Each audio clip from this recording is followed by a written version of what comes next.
Naranasan mo na ba yung feeling na lunod na lunod ka na sa impormasyon, pero parang deep inside pakiramdam mo, uhaw na uhaw ka rin, Oo, grabe. Ang dami nakakaranas niyan ngayon, sa totoo lang. 'di ba?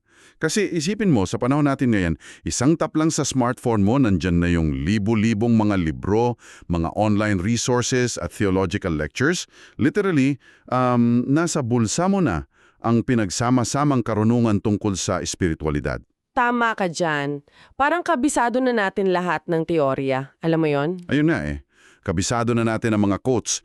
Pero mapapansin mo, bakit ang daming tao, baka ikaw rin mismo na nakikinig, na ang lawak ng kaalaman sa pananampalataya, pero tila walang nagbabago sa pang-araw-araw na buhay? Parang may na-disconnect sa kanila. Correct, may disconnect talaga. Kaya maligayang pagdating sa ating malalim na pagsisiyasat.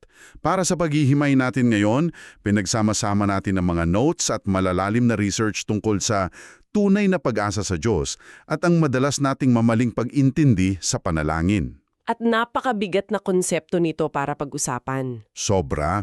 Kaya ang pangunahing misyon natin ngayon para sa iyo na patuloy na nag-aaral, tutuklasin natin kung bakit ang pagkakaroon ng napakaraming kaalaman ay hindi automatically nagiging espiritual na paglago. Ang problema ba natin ay kulang tayo sa impormasyon o baka naman kulang tayo sa tunay na komunikasyon? Napakagandang tanong yan para simulan natin yung usapan kasi kung susuriin natin ng maigi ang mga sanggunian natin, may isang malinaw na mensahe. Ang kaalaman, nagbibigay lamang yan ng informasyon. Kumbaga, knowledge informs. Ngunit ang panalangin, Ang panalangin ang humuhubog sa atin. tumpak! Prayer forms. At dito tayo madalas nagkakamali eh.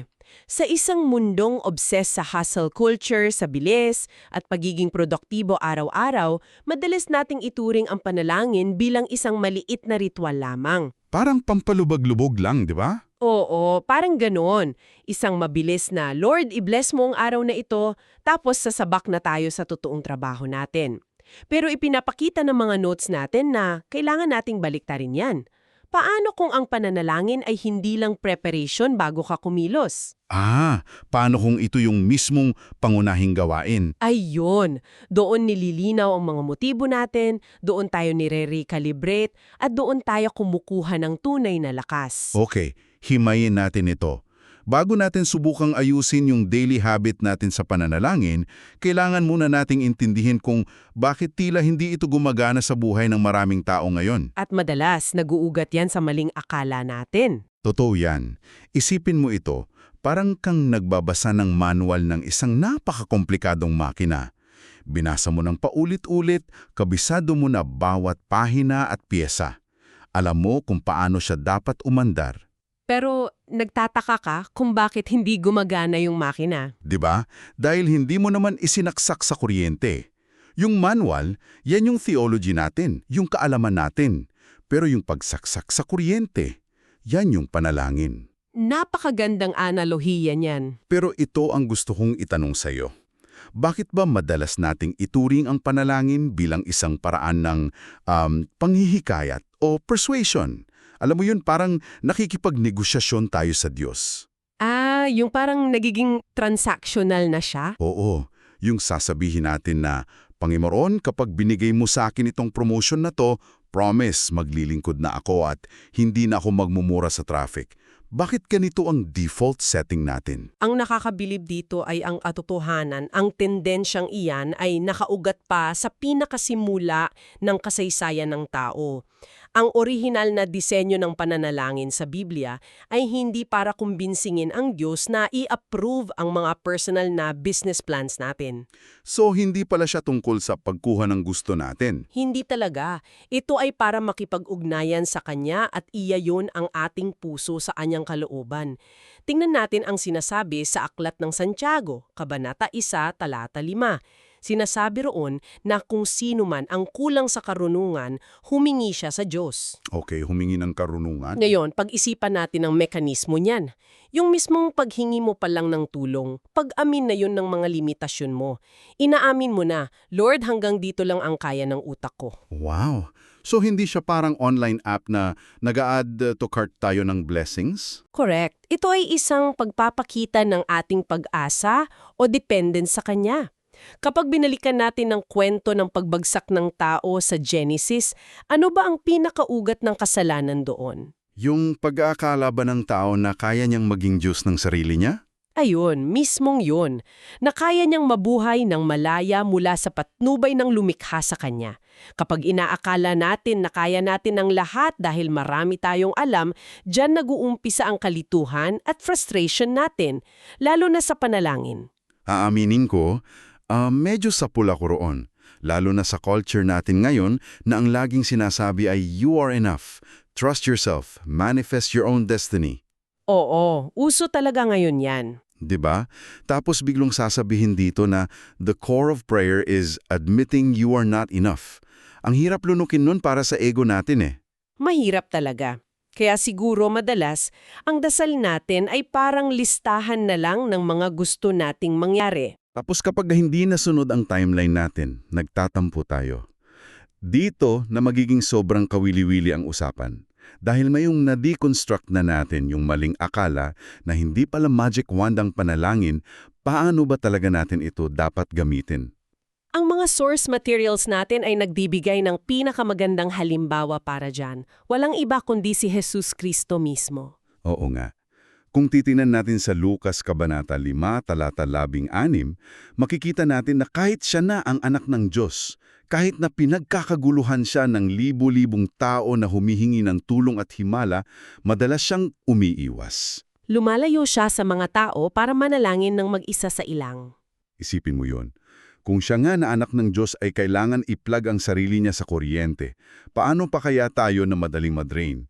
Kaya paano naging perfectong halimbawa ng tinatawag nating alignment ang naging panalangin ni Jesus nung siya ay nasa alamanan ng Gethsemane? Kung iko-connecta natin ito sa mas malaking larawan, ang nangyari sa Gethsemane, ang nagde-define ng kung ano talaga ang ibig sabihin ng tunay na panalangin. Wala nang mas bibigat pa sa sandaling iyon eh. Harap-harapan na siya sa matinding torture at sa krus na papasanin niya, di ba? Oo. At bilang tao, naramdaman niya ang matinding takot at stress. Literally, pawis na parang dugo. Nanalangin siya at inamin niya ang bigat na iyon. Sabi niya kung maaari, ilayo sana ang kalyos na ito. So natural lang pala na humiling tayo na alisin yung sakit? Natural lang. Pero, at dito nagbabago ang lahat. Ang pinakapuso ng kanyang dasal ay ito, hindi ang kalooban ko, kundi ang kalooban mo ang masunod. Grabe yung surrender doon. Ipinapakita nito na ang panalangin ay hindi palaging nag-aalis ng paghihirap natin. Tama ka dyan, hindi nito palaging binubura ang mga problema natin sa opisina o sa pamilya. Sa halip, ang mechanism ng panalangin ay ito, nagbibigay ito ng lakas upang sumunod sa kabila ng paghihirap. Yung magkaroon tayo ng tunay na obedience. Ayon mismo, dito natin makikita ang malinaw na cause and effect. Ang panalangin ay lumilikha ng pag-asa o dependensya sa Diyos, at ang dependensya na yon ang nagre-resulta sa tunay at tapat na pagsunod. Kapag ang puso mo naka-align na, kahit masakit, natural na reaksyon na lang yung tiwala. Napakagandang framework niyan. Parang sinasabi mo na ang panalangin, hindi siya payong na sasalo sa ulan para hindi ka mabasa. Siya yung bota at kapote na magbibigay sa iyo ng kakayahang maglakad ng diretso kahit bumabagyo. Ang ganda ng pagkakalarawan mo dyan. Hindi inaalis yung bagyo, pero binabago yung kakayahan mong harapin ito. Kaya kung ang ultimate goal na natin ay alignment, ibig sabihin, hindi pwedeng puro tayo lang ang nagsasalita sa panalangin, di ba? Siyempre, kasi paano ka aayon sa isang tao kung hindi mo alam kung ano ang gusto niya? Para kang may kaibigan na nagkita kayo sa kapehan. Tapos pagkaupo nyo, siya lang nang siyang nagsalita ng 2 oras.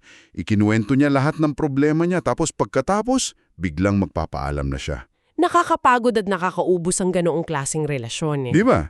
Kung gusto natin ng tunay na lalim, kailangan nating tuklasin ang iba't ibang dynamics ng pakikipag-usap. Paano ba natin mapapalawak ang ating panalangin nang higit pa sa puro paghingi, yung tinatawag na supplication? Eksakto ang analogiyang iyon sa kapehan. Ang panalangin kasi hindi siya monologue, kundi isang malalim na dialogo. Ngayon, hihimayin natin ang spectrum ng panalangin mula sa ating mga sources. Sige, isa-isayin natin. Ano yung una? Una sa lahat, meron tayong adoration o pagsamba.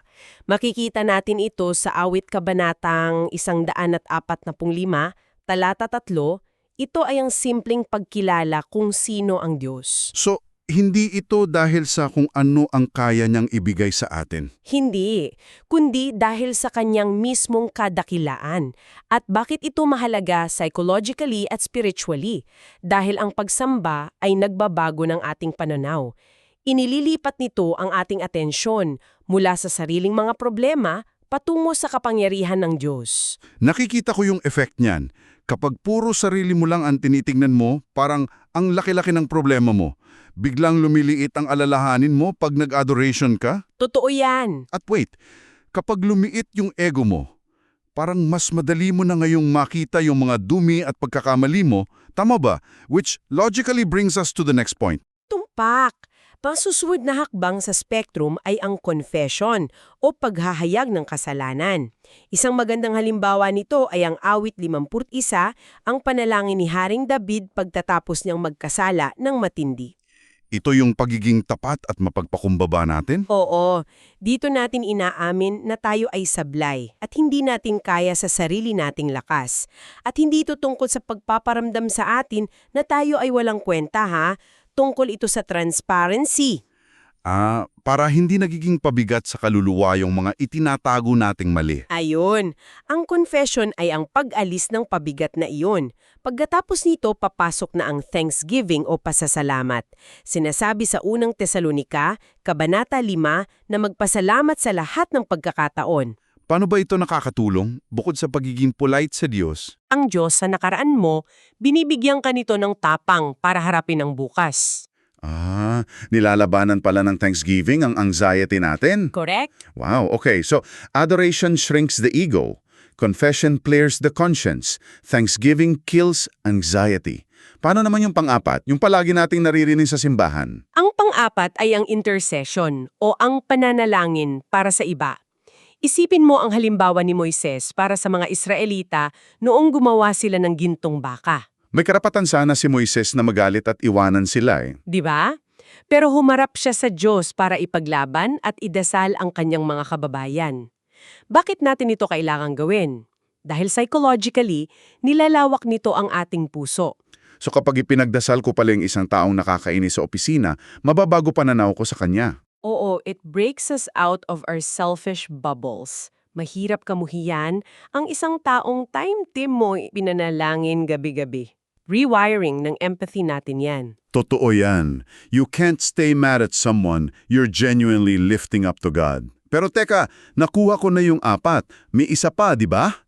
At aaminin ko, ito yata ang pinakamahirap at pinaka-uncomfortable gawin para sa ating lahat ngayon. Tama ka. Ang panlima at ang pinakamadalas nating skip ay ang listening o contemplation, ang pakikinig. Paano ba ito ginagawa ng tama? Ibibigay ko ang halimbawa ng batang si Samuel sa Biblia. Nang tawagan siya ng Diyos, hindi siya nagsalita ng mahaba. Ang sinabi lang niya ay, "Magsalita ka, Panginoon, nakikinig ang iyong lingkod." Nakakatawa, kasi madalas baliktad tayo eh. Ang approach natin ay, "Makinig ka, Panginoon, magsasalita ang iyong lingkod. Ito ang agenda ko today." Diyos, kung palagi tayong nagsasalita, sa kultura natin ngayon, sanay na sanay tayo sa ingay. Oo nga. Kapag may dead air, naiilang agad tayo. Bubuksan agad ang Spotify, magti-TikTok o magdo-doom scroll. Pero sa katahimikan natin, madalas matutuklasan ang boses ng Diyos. Ang pakikinig ay ang pag-upo sa katahimikan at paghihintay sa Kanya, kahit uncomfortable. Kaya, ano ba ang ibig sabihin ng lahat ng ito para sa'yo? Kausapin kita ng direkta ngayon. Ikaw na nakikinig sa deep dive na ito. Maganda ang lahat ng teoryang ito. Sobrang ganda pakinggan. Pero paano isa sa buhay, di ba? Ayun nga eh. Let's be real. Paano kung 7 a.m. pa lang na-stuck ka na sa traffic sa EDSA, sunod-sunod na ang pasok ng email sa phone mo, nagagalit na yung boss mo, at tambak ang responsibilidad sa bahay? Mahirap sabihing umupo ka sa katahimikan kung literal na wala kang oras. Paano ba natin magagawang isang matibay na sistema o habit Ang panalangin sa gitna ng matinding kaabalahan natin, nang hindi siya nagiging isa na namang pabigat sa to-do list natin. Yan ang pinaka-valid na struggle ng lahat ngayon. Pero ang magandang balita mula sa ating mga pinag-aralan ay ito. Hindi natin kailangan ng perpektong kalagayan para makapanalangin. So hindi mo kailangan nasa bundok para marinig ka ng Diyos. Hindi naman. Ang kailangan natin ay intensyon at praktikal na estruktura. Mula sa ating mga sources, mayroong 3 praktikal na hakbang na maaari nating simulan. Ang una ay ang pagbuo ng pang-araw-araw na ritmo. Paano yung daily rhythm na to? Ipapaalala ko ang halimbawa ni Daniel na nananalangin ng 3 beses sa isang araw kahit pa nasa gitna siya ng isang dayuhang imperyo. At sobrang busy niya bilang opisyal. Maaari natin itong i-adapt ngayon. Oo naman. Sa umaga, inilalaan natin ito para sa alignment and adoration. Inaayos natin ang ating isip at pinupuri ang Diyos bago pa tayo kainin ng stress ng araw. Tapos sa tanghali, Sa tanghali, maaring maiksing oras lang ito para sa recentering at intercession. Kahit nasa desk ka lang, isang mabilis na paghinga para ipagdasal ang mga taong kasama natin. At sa gabi, bago matulog, reflection at thanksgiving. gusto ko yung ideya na hindi kailangang 2 oras na nakaluhod na may nakasinding kandila. Kahit maikling sandali lang basta't sinasadya. Parang micro habits na nagiging anchor mo throughout the day. Exactly. Napakalaking tulong yan. Paano naman pagdating sa pagsubaybay kung may nangyayari mga ba sa mga dasal natin? Ano yung pangalawang practical tip? Susulat ka lang ng feelings mo. Ano siya? Parang data collection. Oo, parang ganun. Ipapaliwanag natin ang kahalagahan ng pagsusulat ng 3 bagay araw-araw. Ang iyong mga partikular na kahilingan, mga talata mula sa Biblia na umantig sa'yo, at higit sa lahat ang mga sagot o patnumbay ng Diyos. Bakit mas epektibo kapag isinusulat? Sa pamamagitan kasi ng pagsusulat, napipilitan tayong mag-focus at magdahan-dahan. At kapag binalikan mo ang mga pahina, pagkatapos ng ilang linggo, makikita mo ang kanyang patuloy na paggalaw sa buhay mo, nagiging tangible na ebidensya ng kanyang katapatan. Ang galing niyan. Gumagawa ka ng sarili mong archive ng mga patunay na hindi ka iniwan ng Diyos. Kasi madali nating makalimutan yung mga sinagot na dasal kapag may bago na naman tayong malaking problema eh. Totoo yan. Isa itong archive na maaari mong balikan sa tuwing nakakaramdam ka ng pag-alinlangan. Napakadindang paalala niyan kapag pakiramdam mo ay nag-iisa ka. Speaking of nag-iisa, paano kung introverted ka o sanay kang suluhin ang problema mo? Pasok ba dyan yung pangatlong hakbang? Oo, at dyan madalas nahihirapan ng marami. Ang pangatlo ay ang pagkakaroon ng accountability at community. Ipapaalala sa atin ang mga dokumento na ang panalangin ay hindi lang individual na gawain. Katulad nung ginawa ng unang iglesia sa Aklat ng Mga Gawa. Tama, sa Kabanatang 1, talata 14, nanalangin sila ng sama-sama. Hindi sila nagkani-kaniya noong may krisis. Ang pagkakaroon ng prayer partner ay nagpapatibay ng ating disiplina. Kailangan ba maraming kaibigan para dito? Hindi naman. Tungkol ito sa pagkakaroon ng 1 o 2 taong pinagkakatiwalaan mo. Dahil may mga araw na ikaw mismo, ubos na ubos ka na, at wala ka ng lakas manalangin. Sila ang magbubuhat sa iyo. Ibig sabihin, kapag hindi mo na kayang maglakad ng mag-isa dahil sa bigat ng problema, may mga kaibigan kang literal na aakay sa iyo patungo sa presensya ng Diyos. Yan ang tunay na accountability. Wala nang mas gaganda pang support system dyan. Okay, para ibuod natin ang pangkalahatang mensahe ng lahat ng pinag-usapan natin mula umpisa. Ang panalangin ay hindi lang isang religious requirement o ritual. Ito ang hindi nakikitang makina ng isang buhay na tapat. At hindi ito abala sa busy mong buhay. Correct. Para doon sa makina na nabanggit natin kanina, ang panalangin ang mismong pagsaksak natin sa kuryente para umandar ang lahat ng alam natin. Dito mismo nagmumula ang direksyon ng buhay mo. Ang tunay na lakas ay hindi nagsisimula sa pagpipilit na kayanin mo ang lahat sa sarili mong diskarte. Nagsisimula ito sa pag-amin na kailangan mo ang patnubay ng Diyos. Bago tayo tuluyang magtapos, gusto kong magiwa ng isang huling malalim na kaisipan para sa iyo na nakikinig. Ano yon? Kung ang panalangin ay hindi talaga tungkol sa pagkuha ng mga gusto natin on our own timeline, kundi sa paghubog sa atin para sumunod at magtiwala, paano kung ang mga pagkakataong tila tahimik ang Diyos at walang sagot sa iyong mga dasal ay hindi pala pagtanggi? Paanong hindi pagtanggi? Paano kung ang mismong katahimikan na iyon ay isang paanyaya para mas lalo kang maupo sa kanyang presensya? At hayaan ang mismong paghihintay ang humubog sa iyong pagkatao at magpalalim ng iyong pag-asa sa kanya. Isang napakagandang hamon yan na pagnilayan mo bago ka matulog mamaya. Minsan, sa paghihintay tayo pinakalumalago eh. Kaya iiwan namin sa iyo ang hamon na ito ngayong linggo. Subukan mo ang 30-day prayer journal. Hanapin mo ang katahimikan sa iyong araw, kahit 5 minuto lang. Isaksak mo ang sarili mo sa tunay na pinagmumulan ng lakas. Hanggang sa muli nating malalim na pagsisiyasat, huwag kalimutang huminto saglit, huminga at manalangin. Maraming salamat sa inyong pakikinig. Salamat sa inyong oras. Maging mapagpala ang iyong linggo.